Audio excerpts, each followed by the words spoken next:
We are Xbox. These were the words tweeted out by new Xbox boss Asha Sharma a couple of days ago, and she's been making waves in the gaming industry, man.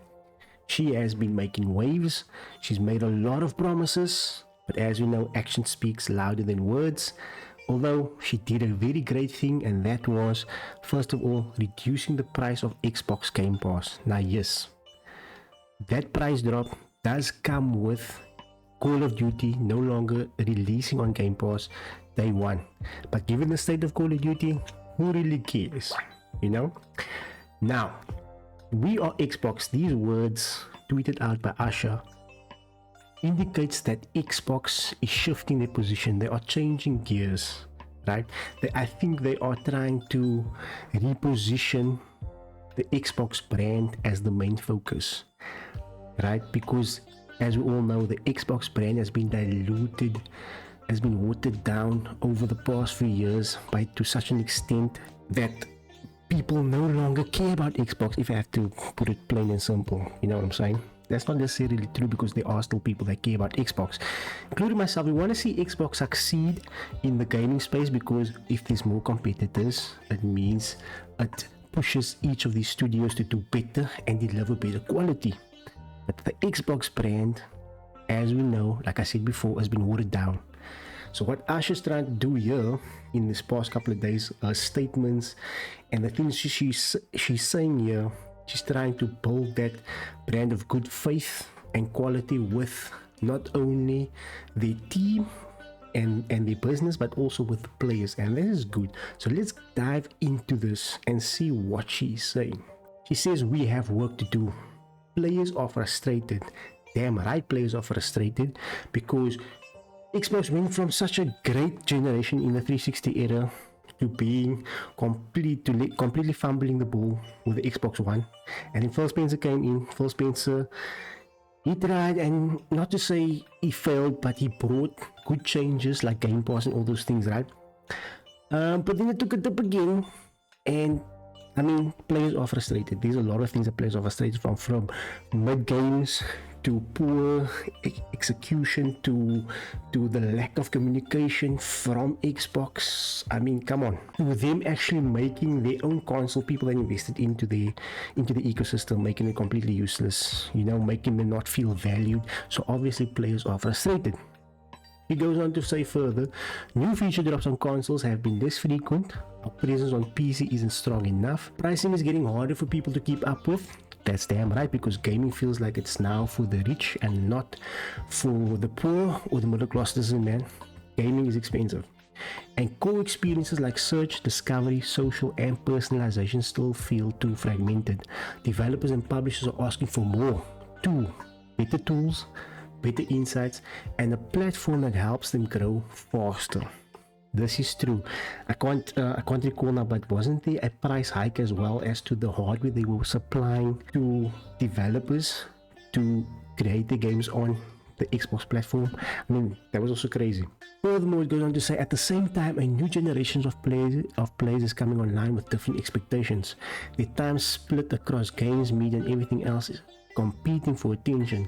They expect more content in familiar places, want to shape the worlds they play in, and want to create and socialize together, not just play together. True. These changes are happening as the industry reshapes around us. Console remains large and stable. Windows now represents more players and more hours, is increasingly where competition is more intense. Players have access to more games than ever, even as the cost and time to build blockbuster titles continues to rise, putting pressure on what gets made and how risk is taken. Some of the biggest recent hits are coming from small teams or even single creators, and places like Roblox are producing experiences that rival major franchises in scale. More players are also choosing subscriptions and services as their primary way to play, with expectations set around instant access, ongoing value, and libraries that evolve continuously. True. Gotta admit, players have access to way more games than ever before, right? And you have smaller teams or single creators that is putting out amazing games like Expedition 33. So many good games like Baldur's Gate 3, coming from small teams, people that understand the gamers and puts the gamers first. And this is what Xbox has forgotten, of putting the players first. We don't just want online multiplayer games. And when I read this section, it's giving me the impression that there's a lot of players spend a lot of time online, but we don't all just play online games. We want good quality solo offline games that we can just get lost in the worlds, you know.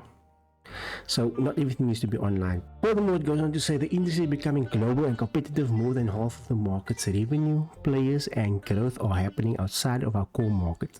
But the rest of the world is not just a large market. Developers are increasingly competing with the most established Western studios, combining skill, speed, and a willingness to reinvent genres many once considered mature. The model that got us here won't be the one that takes us forward. That is damn true. That is true. You need to change, you need to evolve, you need to adapt. And I think the biggest thing is you need to put the players first. You need to put your players first and focus your games and your ecosystem around the needs of the players, the needs and the wants of the players, and that is how you're going to push forward. Why is more than half of the market's revenue outside of your ecosystem? Because you did not earn those players. Because you've diluted your brand to such an extent that people no longer want to be associated with the brand. It's plain as day. Right. It goes further on to say that Xbox will be where the world plays. So what does Xbox become in the next era? Xbox will be where the world plays and creates. We will build a global platform that connects players and creators everywhere. Console is at the foundation, delivering a premium experience, and cloud brings that experience to any device. You can play where you want, and your games, progress, friends, and identity stay with you across console, PC, mobile, and cloud. So they're sticking with the anything that can be an Xbox, but important words here. Console is at the foundation. Now we know Project Helix is around the corner. It's in development for the new Xbox, and the way this article reads, right? Yes, anything can still be an Xbox, but they're going to hopefully market and position that console as the center point of everything else. It goes further on to say that Xbox will be built to be affordable, personal, and open. Affordable. That sounds interesting. We will offer flexible pricing so it's easy to get started and keep playing. Wow, okay.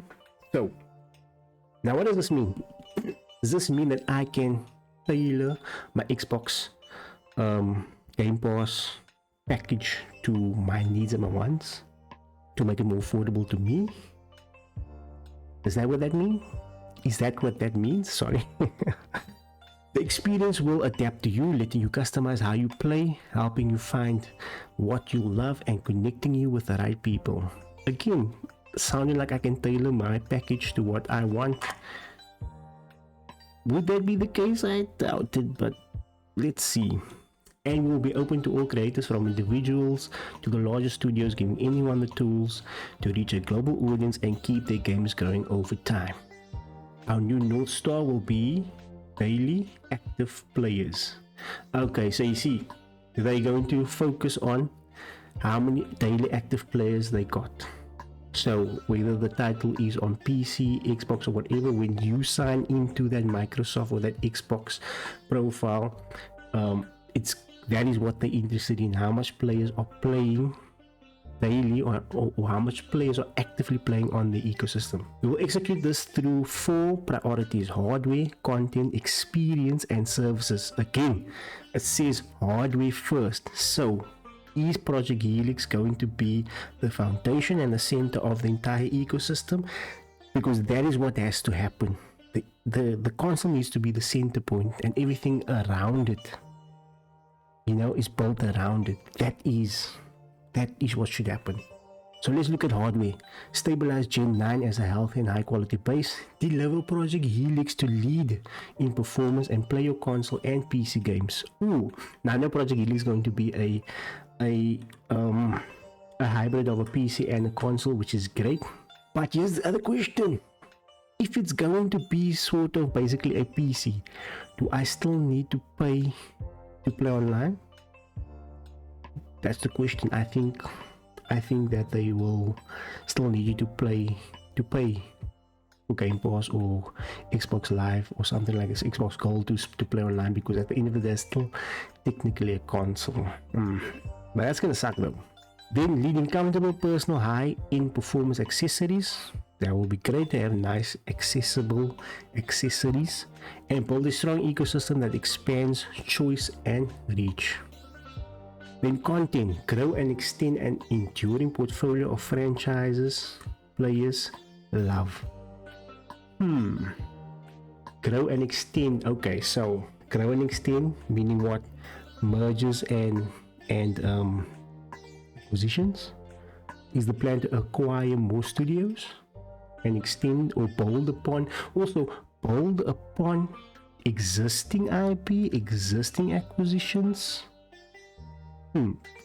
What do you guys think? Involve our third-party partnerships and strengthen our 5-year slate. Okay, expanding to China, emerging markets, and mobile-first audiences. Maintain and grow in live games and long-term stewardship. Okay, elevate creator-centric platforms like Minecraft, The Elder Scrolls, and Sea of Thieves. Then experience. Fix the fundamentals for players and partners. Make Xbox the best place for developers and creators to build and grow. Overall discovery, customization, social, and personalization to connect the community. Services. Fortify Game Pass with clear differentiation and sustainable economics. Yes, please do. Like I said, we'll be able to build our own package, because I can tell you right now, if you remove COD, you don't give COD day one, and you remove these, what's that other thing, what's it called, with the Fortnite thing, look, I don't play that. Remove it so that my package can be cheaper every month. You know what I'm saying? Tailor a Xbox Game Pass plan to the player. Right, it goes on to say, return the business to durable growth with strong cost discipline. Make cloud play feel native, fast, and reliable across TVs and low-cost devices. Okay, use M&A deliberately to accelerate growth where organic paths are too slow. So M&A again, mergers and acquisitions. So the plan is still to acquire more studios, more developers, or to merge studios and developers. Whoa. Okay, so they're going to be spending some money. Along the way, we will reevaluate our approach to exclusivity, windowing, and AI, and share more as we learn and decide. Whoa! So along the way, we will reevaluate the approach to exclusivity. Why now, after you've put the flagship IP of Xbox onto PlayStation and other Halo's on PlayStation now? So what are you going to really look at exclusivity? I don't think they're going to give up exclusivity. I don't think they're going to do what PlayStation did and no longer allow it on other devices. I think they're gonna do the whole 6 months to a year thing where it will release on other platforms after a year or two. So they're not gonna completely redact exclusivity, keeping it just only to the Xbox, because if the plan is to make Project Helix the foundation and the center point of everything, you need to keep exclusivity for a year or two to that console only. That's how it's going to work. Then lastly, we are Xbox. To achieve our master plan, they sound like the empire, the way we work must transform. Our best work happens when the full stack moves together. Microsoft Gaming describes our structure, but it does not describe our ambition. So we are going back to where we started and changing our team's name. We are Xbox. There we go. There we go. This is a good start. Move back to what you were and stop diluting the damn brand. So we're moving away from Microsoft Gaming and we're going to be Xbox. They're going to be Xbox. We are a high agency culture where wild and wonderful ideas thrive. Our job is not to smooth over our differences, but to connect everyone into something greater than any one studio or product. We have to be honest about who we are. We're a challenger, and meeting this moment will require pace, energy, and a level of self-critique that should feel uncomfortable. At our best, and these are sort of the 10 OKRs, objectives and goals, objective key results that they will be striving to. Number one is earn every player. That is right, you need to do that. How are you going to do that? Put your players first, put their wants and their needs first, right? Develop games that is focused on the player and not just a quick cash grab. 2, protect our art. This is very interesting. This is interesting. So protect your art. Now we know Xbox has had an identity crisis for how long, and they've had a problem with managing their IP. Are we going to see them actually build upon and grow the existing IP? Will we see IP that was killed off re-emerge now? Will we see that? This is very interesting. Very interesting. Stay rebellious. Yes, stay rebellious. Take the chances, take the risks to put out quality things there. Stay rebellious as well as in challenge, because they say we're a challenger. Xbox hasn't been a challenger in the console space for quite some time now, and now they need to be rebellious and take those chances in order to challenge powerhouses like PlayStation. Progress over perfection, signal over ceremony, core before more. There we go. Think about the core instead of just pushing out games that nobody can connect to. Outwork the problem. Speed is learning. More makers over managers, and clarity is kindness. Now number 10, very important, clarity is kindness. Microsoft has had a major problem in providing clarity and clear communications with their players, with the people that invest in the ecosystem, and this is something that they really need to work on. So this is going to be great if that is what it means. Then over the last 5 years, Xbox and the industry have been through an unimaginable amount of change, and the team has continued to develop through it for our community. Thank you for staying focused on what matters. 62 days in, we're proud of how we've honored our commitments of great games, return of Xbox, and future of play. The return of Xbox. We have to do the most creative and courageous work of our lives, and that's what we'll do together. Listen, action speaks louder than words, right? And for me, the first step was dropping that price of Game Pass. Yes, it came with a caveat of having to remove Call of Duty from being released on day one, right? And we don't know what other further cuts they're going to make on Game Pass to keep it at that cost, because like they're saying here, the cost of gaming is increasing, but they're looking to make it more affordable and to center around the player so that they can earn every player, with the Xbox Project Helix being the center of it all. How are they going to do that? I don't know, man, but it seems they're on the right track. They need to rebuild the Xbox brand, the good faith that and quality that's been associated with the brand throughout the years, that has been tarnished for the past couple of years. It's not going to be an easy thing, but I feel like they're on the right track. But again, action speaks louder than words, and I think we're gonna have to, before we go, oh, Xbox is back and all that shit, we need to sit back, we need to look at it and see what they actually what they put into action. But let me know your thoughts down below. What do you guys think? Do you guys think that Xbox is on the right path? Is it too late for Xbox? What are your thoughts? Anyway guys, subscribe to the YouTube channel if you have not. It does help the channel. I do appreciate it. Consider leaving a like, a thumbs up. Again, it helps the channel. I do appreciate the support, and I'll catch you on the next video. Rampage out. Peace.